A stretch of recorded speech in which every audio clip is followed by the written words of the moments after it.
The morning sun was shining bright over Seoul when the sky changed forever. Jinwoo was eating breakfast with his little sister Nari when the light outside their window turned purple.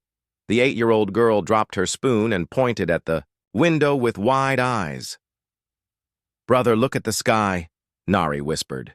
Jinwoo put down his rice bowl and walked to the window. Above the city, massive ships were floating in the air like dark clouds. Each ship was bigger than the tallest buildings in Seoul. They had sharp edges and glowed with strange purple light. The ships made no sound as they moved slowly across the sky. "What are those things?" Nari asked as she grabbed Jinwoo's hand. Before he could answer, every television screen in the city came alive at once. Even the big screens on the buildings outside started showing the same image. A creature appeared on all the screens. It looked like a person, but its skin was gray and its eyes were completely black. It had no hair, and its face was too long.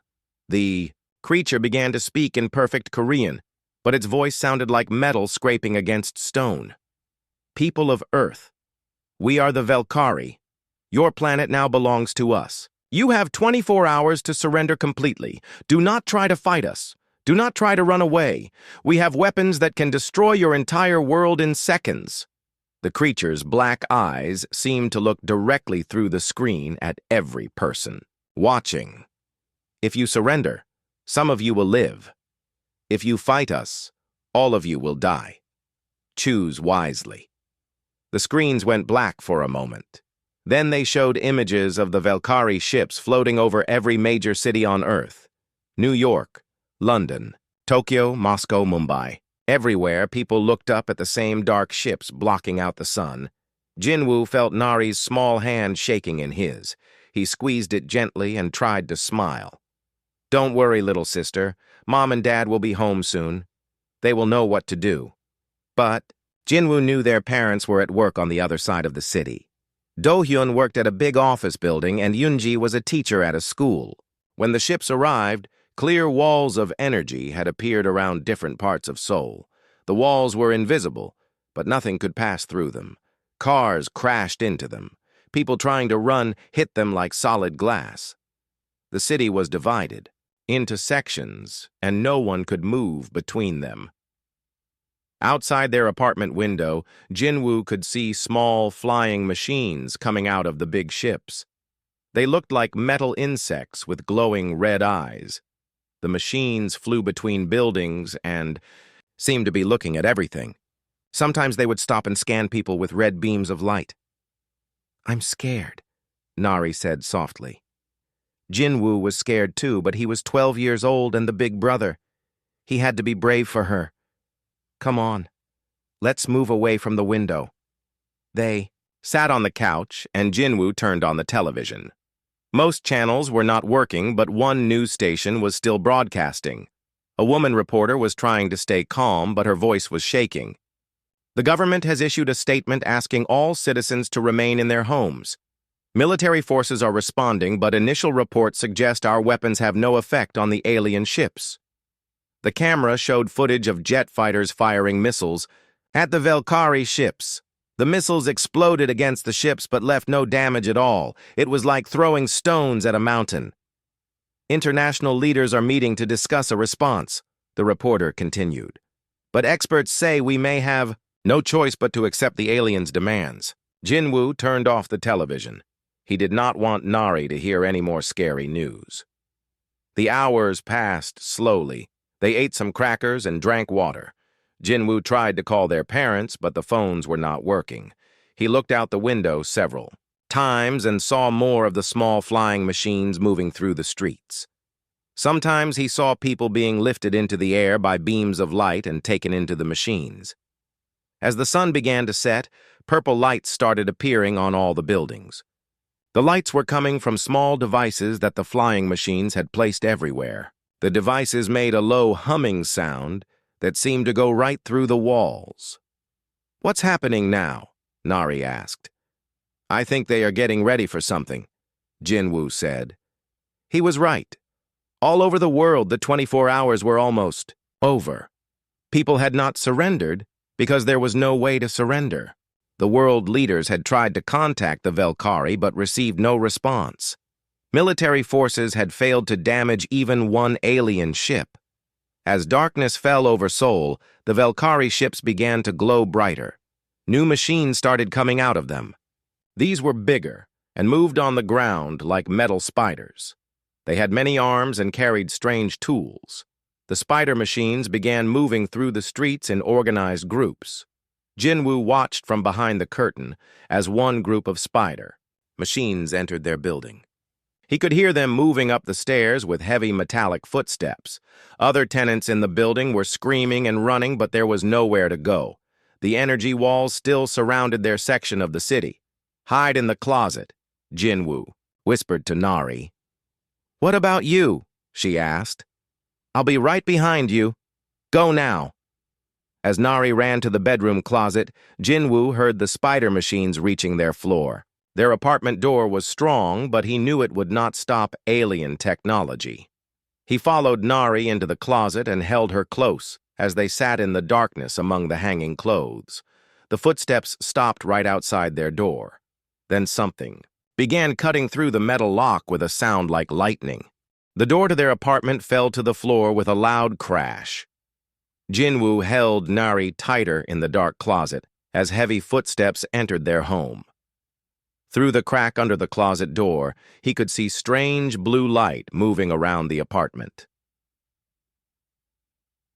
3. Velkari soldiers walked into the living room.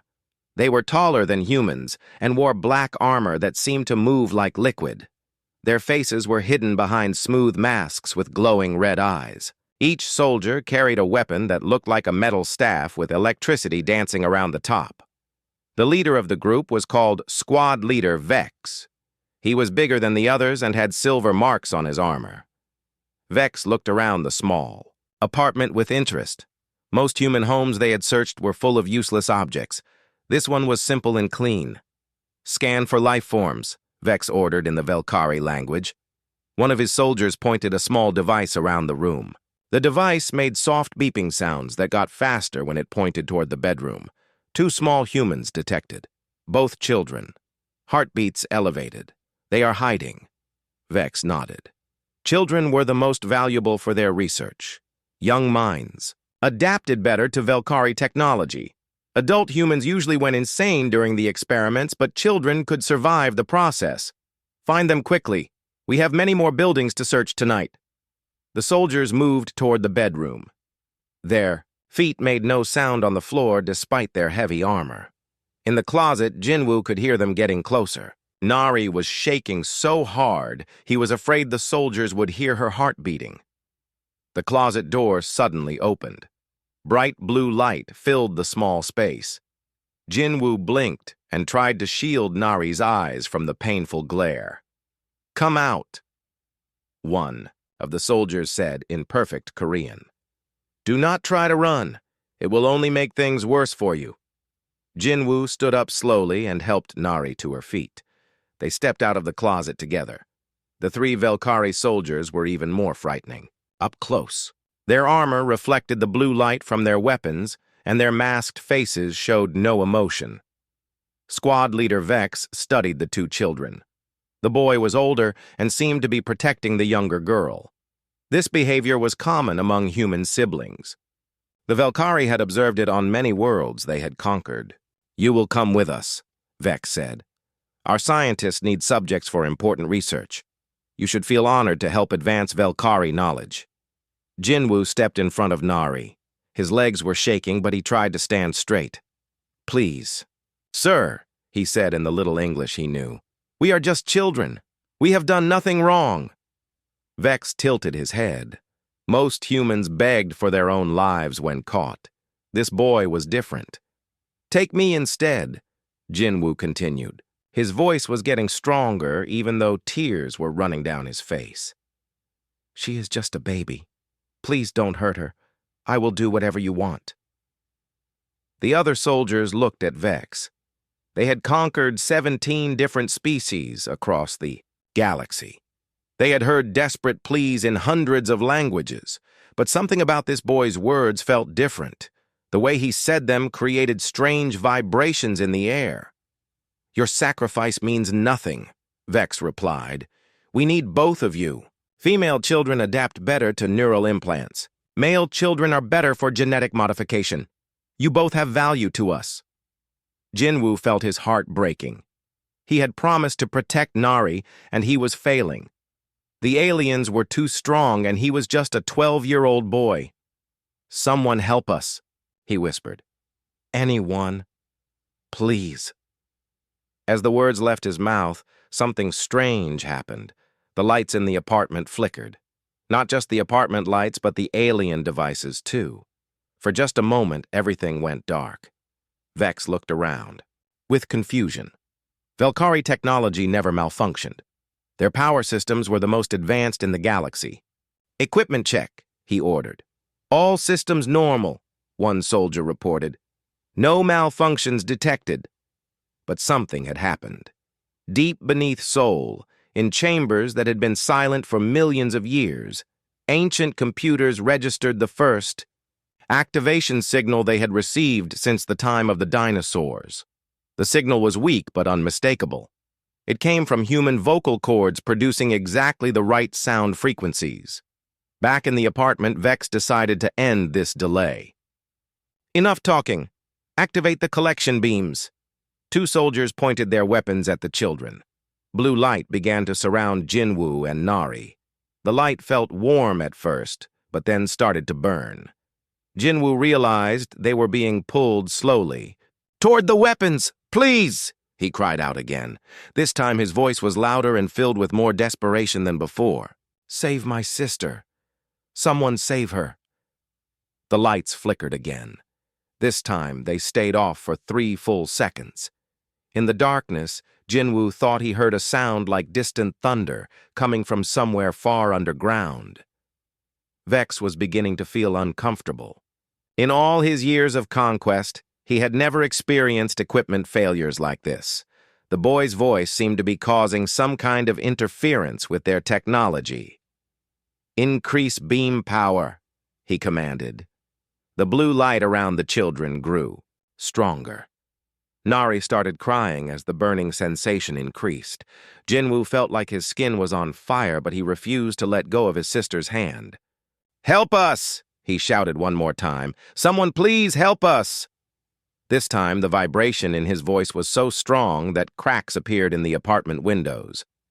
The alien weapons started sparking and their blue light began to fade. Far below the city, something that had been sleeping for 65 million years began to wake up. Ancient systems that were older than human civilization started receiving power for the first time since an asteroid ended the age of the dinosaurs. Vex stepped backward. His training had not prepared him for anything like this. In all their intelligence, reports about Earth, there was no mention of the planet having any advanced defenses. "Sir," one of his soldiers said nervously, "I am detecting massive energy buildups beneath the surface. The readings are off our scale." Vex activated his communication. "Device to contact the main ship. Command, this is Squad Leader Vex. We may have a problem." Deep beneath Seoul, in a chamber carved from solid rock millions of years ago, lights began to glow for the first time since before humans existed. The chamber was enormous, bigger than any building on the surface. Strange machines lined the walls, covered in symbols that no human had ever seen. At the center of the chamber sat a crystal the size of a house. For 65 million years, it had been dark and silent. Now it pulsed with soft blue light in rhythm with a 12-year-old boy's heartbeat far above. Dr. Minho Park was in his laboratory when every instrument in the room started screaming warnings. He was a scientist who studied old civilizations and had been tracking strange energy readings under Seoul for 3 years. Everyone thought he was crazy when he said there were artificial structures deep underground. Now his computers were showing energy levels that should not exist anywhere on Earth. "This is impossible," he whispered as he stared at the numbers on his screen. The energy was coming from 12 different locations around the world. Each location was directly under a major city that the aliens were attacking. The readings matched. theoretical models for technology that was millions of years more advanced than anything humans could build. Dr. Park grabbed his phone to call the government, but the lines were still dead. He ran to his car and started driving toward the energy source. If he was right about the underground structures, humanity might have help that no one knew about. Back in the apartment, Squad Leader Vex was becoming more worried with each passing minute. His soldiers' weapons were malfunctioning, and their communication with the main ship was full of static. The human boy kept making sounds that seemed to interfere with all their technology. "Sir," one soldier reported, "our collection. Beams are not working properly. The subjects are not being transported." Vex looked at Jinwoo and Nari. The blue light around them was flickering like a broken television. Instead of lifting them toward the weapons, the children remained standing on the floor holding hands. "Try manual collection," Vex ordered. 2. Soldiers moved forward to grab the children with their hands, but as soon as they touched Jinwoo, electricity sparked from his skin. The soldiers jumped backward with surprise. "The boy is generating some kind of energy field," one reported. Jinwoo did not understand what was happening to him. His whole body felt warm and tingly. When he looked down at his hands, he could see faint light glowing under his skin like there were tiny stars in his blood. Nari was glowing too. Her eyes were wide with wonder instead of fear. "Brother," she whispered, "I can hear something, like music coming from far away." Jinwoo could hear it too. It sounded like voices singing in a language he did not recognize. The voices were coming from everywhere and nowhere at the same time. Aboard the main Velkari ship above Seoul, Commander Thex was receiving troubling reports from all over the planet. 12 of their collection zones were experiencing the same problems: equipment failures, energy interference, and strange readings from beneath the surface. "What does our database say about this planet's defenses?" Thex demanded. His science officer checked their records quickly. "According to our scans, Earth has no advanced technology. The dominant species is primitive. They have nuclear weapons, but nothing that could threaten our ships." "Then explain these energy readings." The science officer studied his instruments with growing confusion. "Sir, I am detecting power sources beneath the surface that are older than our oldest civilizations. The technology appears to be millions of years advanced beyond anything we have encountered." Commander Thex felt a cold fear in his stomach. The Velkari had conquered many worlds, but they had learned to be careful of planets with ancient defenses. Some worlds that looked primitive on the surface hid weapons that could destroy entire fleets. "Pull back all ground forces immediately," he ordered. But it was too late. In the apartment, Jinwoo's desperate love for his sister had finally completed. A sequence that had been waiting to activate for millions of years. The crystal far beneath Seoul pulsed with brilliant light. Throughout the underground chamber, machines that had slept since the dinosaurs came alive with purpose. They began sending signals to 11 other chambers around the world. Under New York, London, Tokyo, and 8 other cities, identical crystals began to glow. The network that had once protected Earth from threats beyond the stars was awakening. Jinwoo felt the change instantly. The warm feeling in his body became stronger, and he could sense something vast and ancient reaching out to touch his mind. It was not frightening. It felt like a gentle parent checking on a sleeping child. "Welcome, young guardian," a voice said inside his head. It spoke in Korean, but somehow he knew it could speak any language. "We have been waiting for you to call us."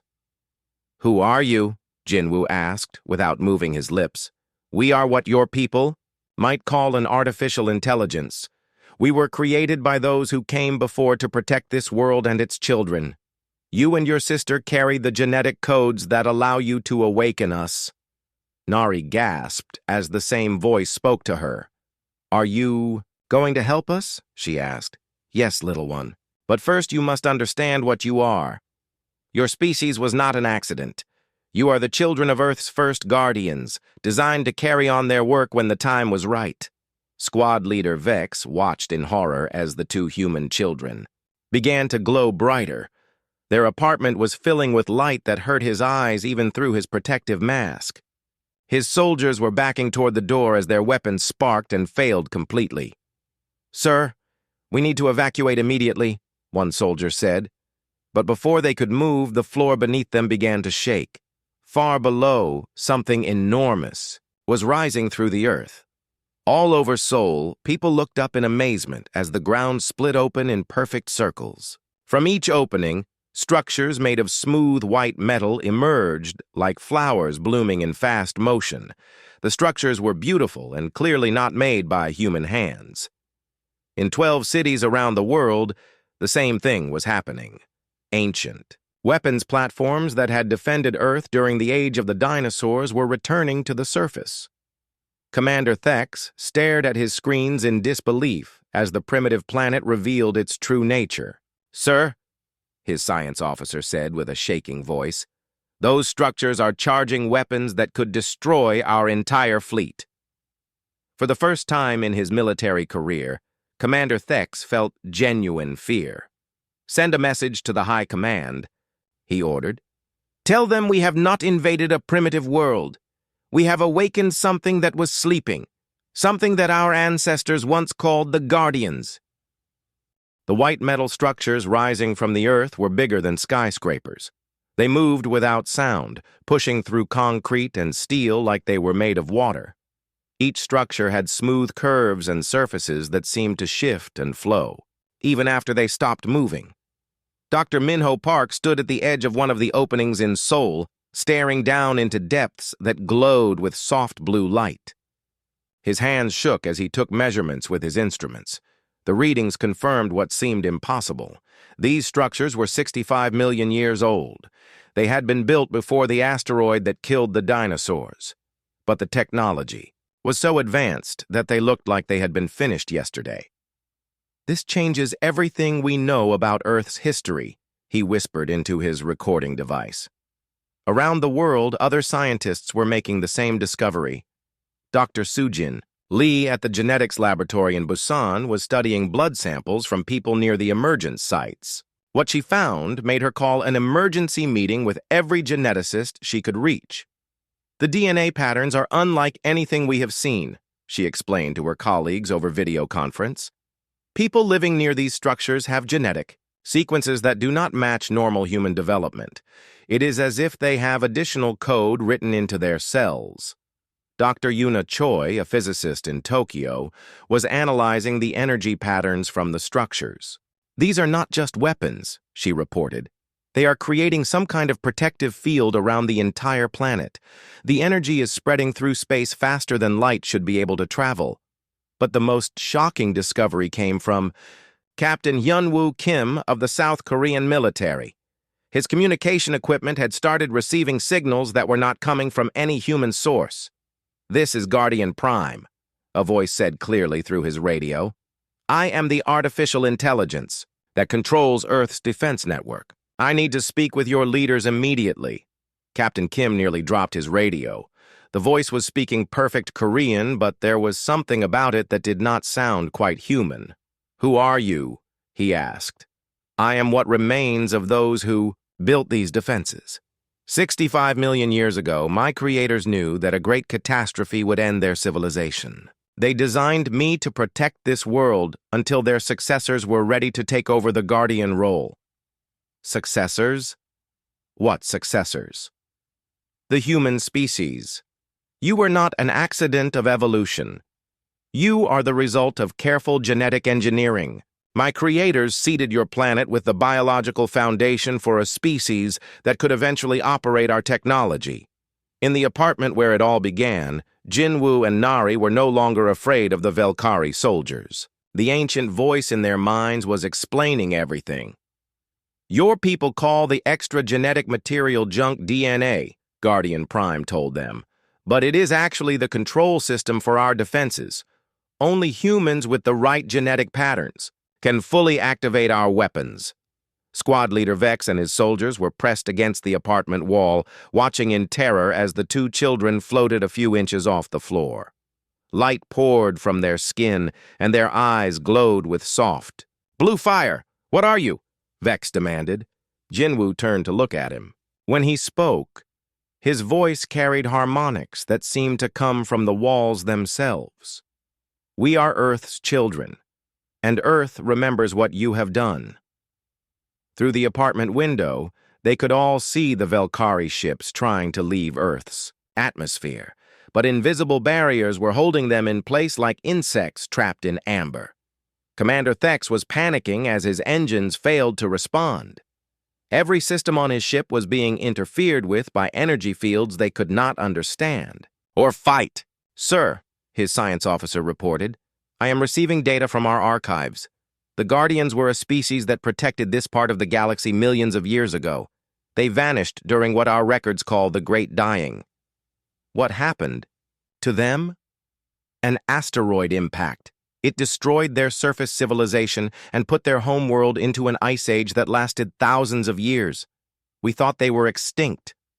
"They are extinct," Thex replied, "but they left something behind." On the surface, Guardian Prime was reaching out to every human with the genetic codes needed to interface with the defense network. Most people felt it as a warm, tingling sensation, but children like Jinwoo and Nari experienced a full awakening of abilities they never knew they had. 8-year-old Nari looked at the Velkari soldiers with eyes that seemed far older than her age. "You have hurt many people on many worlds," she said softly. "You take children from their families and do terrible things to them." Vex tried to activate his weapon, but nothing happened. All Velkari technology within 100 miles had stopped. "Working. We are soldiers," he said. "We follow orders." "So did the ones who hurt our ancestors," Jinwoo replied. "But hurt does not excuse more hurt. Now you must face justice." Around the world, every Velkari soldier was experiencing the same thing. Their weapons were useless. Their ships could not escape. They were completely at the mercy of a species they had considered primitive. Guardian Prime spoke through the global communication networks to address all of humanity at once. "People of Earth, you have lived your entire history not knowing your true purpose. You are the inheritors of the greatest responsibility in this galaxy. Your ancestors were the guardians of peace and protectors of the innocent. That duty now falls to you." Images appeared on every screen showing the 17 species that the Velkari had conquered. Worlds where cities burned and people lived in fear. Children taken from their families just like the Velkari had tried to take Jinwoo and Nari. "The choice is yours," Guardian Prime continued. "You can use our weapons to destroy your enemies and take revenge. Or you can use our technology to restore justice and protect those who cannot protect themselves." In the apartment, Nari took her brother's glowing hand. "We should help them," she said. "The other children on the other worlds. They are scary now, but they are trapped too." Jinwoo nodded. Even though the Velkari had tried to hurt them, he understood that being angry would not fix anything. "We choose to help," he said aloud. All around the world, other children with the Guardian genes were making the same choice. The ancient weapons powered down from their attack mode and switched to containment protocols. The Velkari fleet found themselves surrounded by energy fields that would keep them safe, while Earth's new Guardians decided what to do next. Squad Leader. Vex stared at the two children who had just chosen mercy over revenge. "Why?" he asked. "We would have hurt you."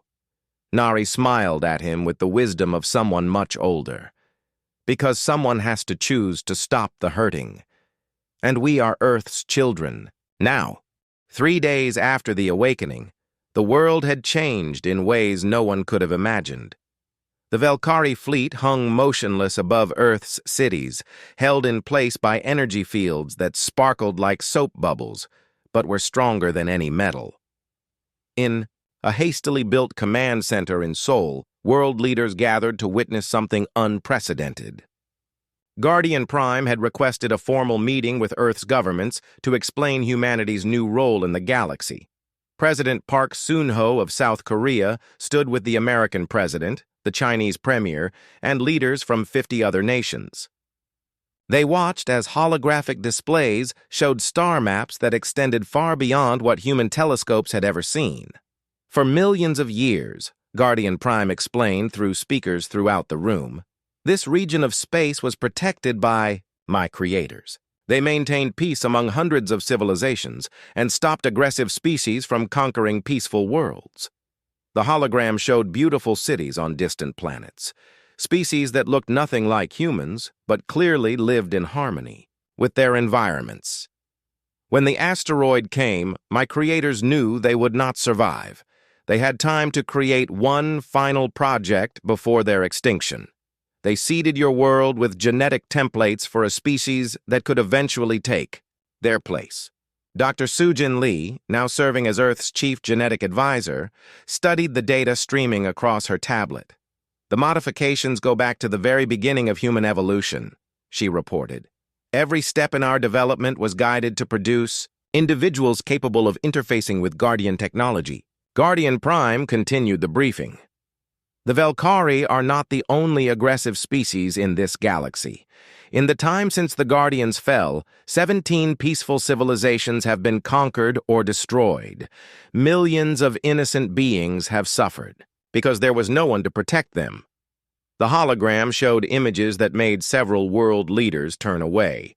Burned cities, species driven to extinction, children separated from their families just as the Velkari had tried to do with Jinwu and Nari.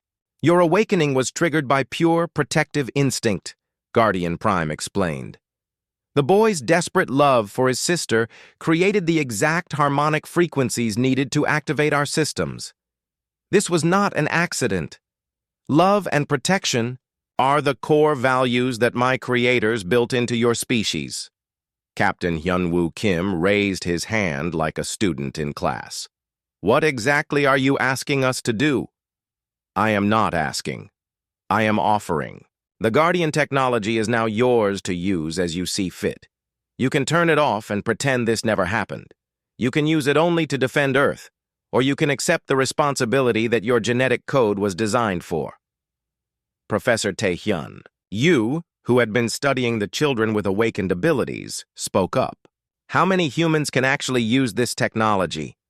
Currently, about 12,000 children worldwide show full Guardian potential. As they grow and have children of their own, the genetic activation will spread through your population. Within 3 generations, most humans will have some level of Guardian ability. In another part of Seoul, Jinwoo and Nari were learning about their new abilities at what used to be their school. The building had been converted into the first Guardian Academy, where children with activated genes learned to control their connection to the ancient technology. Jinwoo could now sense every Guardian platform on Earth and feel their connection to similar networks around other stars. When he concentrated, he could see through sensors placed throughout the galaxy by the original Guardians millions of years ago.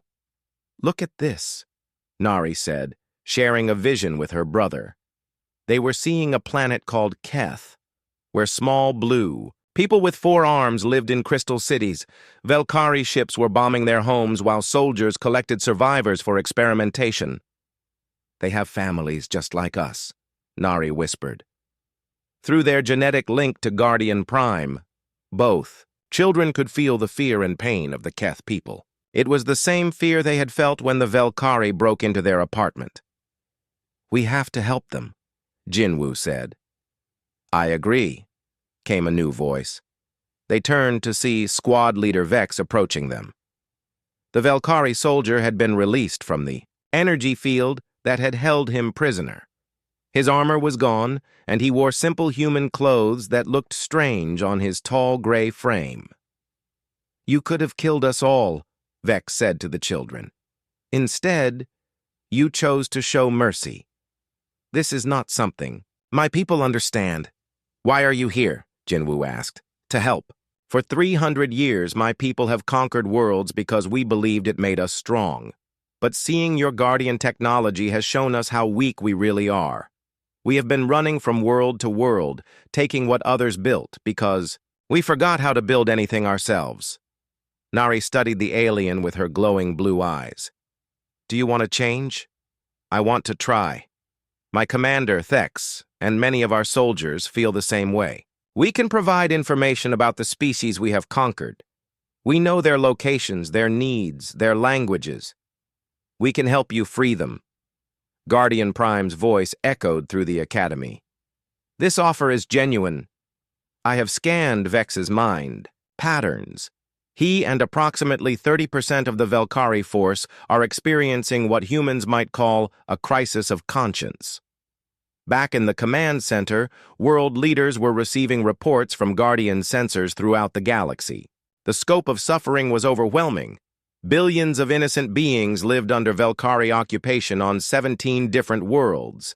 If we do this, President Park asked, what happens to Earth?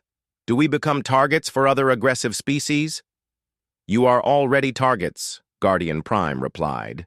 Your awakening has been detected by every spacefaring civilization within 1,000 light years. Some will fear you. Others will welcome the return of the Guardians. But hiding is no longer an option. Dr. Yuna Choi was studying energy readings from the Guardian platforms. These weapons could destroy the Velkari fleet instantly, she observed. Why haven't they? Because the children have chosen a different path. They want to heal rather than destroy. This choice will define what kind of guardians humanity becomes. In the academy, Jinwoo stood before a holographic map of the galaxy. Red dots showed worlds under Velkari control. Blue dots showed Guardian platforms that could be activated to free those worlds. How long would it take? He asked. With your current abilities, approximately 6 months to free all 17 worlds, Guardian Prime answered. But there are other aggressive species beyond the Velkari. The galaxy needs permanent protectors, not just a single rescue mission. Nari took her brother's hand. Even though she was only 8 years old, the Guardian awakening had given her wisdom beyond her years. We accept, she said simply. Around the world, other Guardian children were making the same choice. Earth's role as a protector of the innocent was beginning. Commander Thex, still held aboard his ship, watched through the windows as the Guardian platforms began to glow with purpose. He knew that everything was about to change. Send a message to all Velkari forces throughout the galaxy, he ordered his communications officer. What should it say, sir? Thex looked at the planet below, where children who should have been his victims were instead becoming his judges and possibly his salvation. Tell them that the age of conquest is over. The Guardians have returned. 1 year later, Jinwoo stood on the observation deck of Earth's first interstellar ship. The vessel had grown from Guardian technology like a living thing, its walls flowing and reshaping themselves as needed. Through the transparent dome above, he could see the blue marble of Earth getting smaller as they traveled toward the Keth homeworld. Nari floated beside him in the ship's artificial gravity field, her 9-year-old body glowing softly with Guardian energy. She had become Earth's youngest diplomatic ambassador, able to communicate with any species through the universal translation abilities that came with their awakened genetics. Are you ready for this? Jinwoo asked his sister. I think so, she replied. Guardian Prime says the Keth people have been waiting for rescue for over 50 years. They still remember stories about the original Guardians. Behind them, Squad Leader Vex worked at a control station alongside Dr. Sujin Lee and Captain Hyeon-woo Kim. The former Velkari soldier had become one of Earth's most valuable advisors, helping them understand the complex politics of the galaxy. They were now responsible for protecting. Dropping out of faster-than-light travel in 30 seconds, Vex announced. The ship slowed and the stars outside stopped streaking past. Ahead of them lay the Keth system, with its beautiful blue and green planets surrounded by the dark shapes of Velkari occupation ships. But these ships were different from the ones that had attacked Earth. Their weapons were powered down, and they flew in formation with Guardian vessels that had arrived months earlier. The liberation of the 17 conquered worlds had been surprisingly peaceful once the Velkhari realized they could not win against Guardian technology. "This is Commander Thex," came a familiar voice over the communication system. "Welcome to the Keth system, Guardian vessel. The planetary government is ready to receive your diplomatic mission." Jinwoo smiled. Thex had become an unexpected ally after spending months in Guardian custody. Like many Velkhari, he had discovered that being conquerors had made his people weak and dependent on taking from others instead of building for themselves. The ship descended through Keth's atmosphere toward the crystal cities that sparkled like jewels in the alien sunlight. As they landed, thousands of Keth people gathered to welcome them.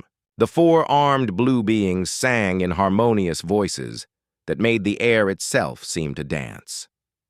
Nari stepped out of the ship first, her small human form glowing with the soft light that marked her as a guardian.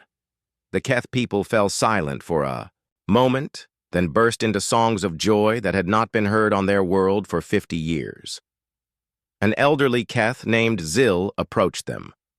His crystal blue skin was wrinkled with age, and his forearms moved in graceful patterns as he spoke. "Guardians," he said in accented but clear Korean, translated by Guardian technology. "We have waited so long for your return. Our grandparents told us stories of the first Guardians who protected the galaxy.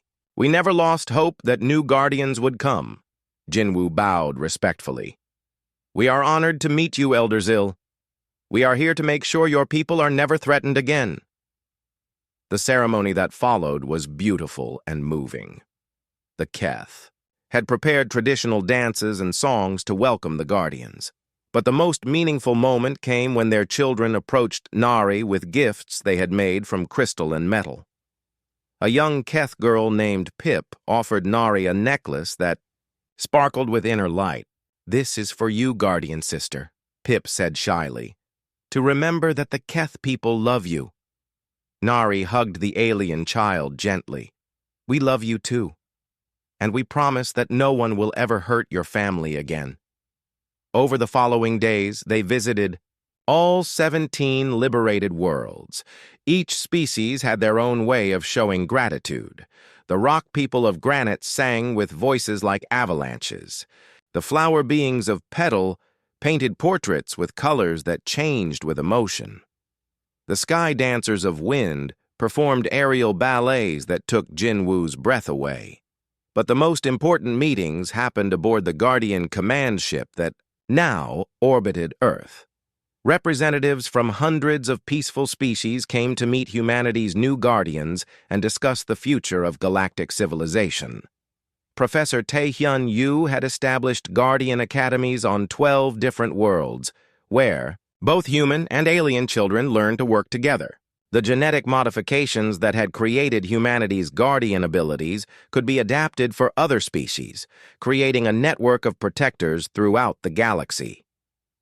Dr. Minho Park had become Earth's chief archaeologist for Guardian sites, discovering that the original Guardians had left hidden bases and technologies on thousands of worlds. Each discovery revealed more about the advanced civilization that had sacrificed itself to give the galaxy a future. The former Velkhari forces had split into 3 groups. About 30% had joined the Guardian Alliance as advisors and support personnel. Another 40% had chosen to return to their home worlds to rebuild their civilization in peaceful ways. The remaining 30% had been relocated to a distant system where they could live without threatening others. Commander Thex now served as Earth's liaison to reformed Velkhari communities. In a ceremony that brought tears to many eyes, he had formally apologized to every species his people had harmed and pledged the rest of his life to making amends. On Earth itself, the changes had been remarkable. The Guardian awakening had affected more than just the children with active genetic codes. The entire human population had begun developing enhanced empathy, creativity, and problem-solving abilities. Wars between nations had simply stopped as people found it increasingly difficult to hurt others. The 12,000 guardian children had grown into young leaders who could communicate across species barriers and solve conflicts that had lasted for centuries. They established the Guardian Council, a governing body that made decisions through consensus rather than force. Jinwoo, now 13 and recognized as Earth's first guardian, often returned to the small apartment in Seoul where it all began. The building had been preserved as a monument with a simple plaque that read, "Here, love awakened the guardians." On this particular day, he sat in his old bedroom with Nari, looking out at the guardian platform that rose gracefully from the center of the city. Children from dozens of different worlds played together in the parks that surrounded the ancient structure. "Do you ever wonder what would have happened if we had chosen differently?" Nari asked. "Sometimes," Jinwoo replied. "But I think Guardian Prime was right. We were designed to make this choice. Love and protection are what make us human." Through their mental link to the Guardian Network, they could sense thousands of other young protectors throughout the galaxy. Former enemies working together, species that had never met becoming friends, children who would grow up in a universe where being different was celebrated instead of feared. "Guardian Prime," Nari said aloud. "Are you proud of us?" The ancient, artificial intelligence that had waited so long for humanity to mature answered with warmth in its synthesized voice. "You have exceeded every hope my creators had when they designed your species. You chose mercy over vengeance, healing over destruction, and love over fear. You have become everything the Guardians were meant to be." Outside their window, a ship was preparing to depart for a newly discovered system where a young civilization was taking its first steps into space. The ship carried human and alien diplomats who would offer friendship and protection instead of conquest. Jinwoo took his sister's hand as they watched the ship rise into the star-filled sky. "Ready for the next adventure?" he asked. Nari grinned at him with the same mischievous smile she had worn as a frightened 8-year-old hiding in a closet. "Always, big brother. The galaxy is full of children who need protecting, and so the new Age of the Guardians began, built on the foundation of a 12-year-old boy's desperate love for his sister and the choice to show mercy when vengeance would have been easier. In the depths of space, other aggressive species watched and learned that the galaxy had protectors again. Some chose to change their ways. Others retreated to distant regions where they could harm no one. But the most important change was in the hearts of beings throughout the galaxy, who learned that being different did not mean being enemies, and that the strongest force in the universe was not weapons or technology, but the simple decision to protect those who could not protect themselves. Earth's children had grown up to become the galaxy's guardians, and the future was bright with possibility.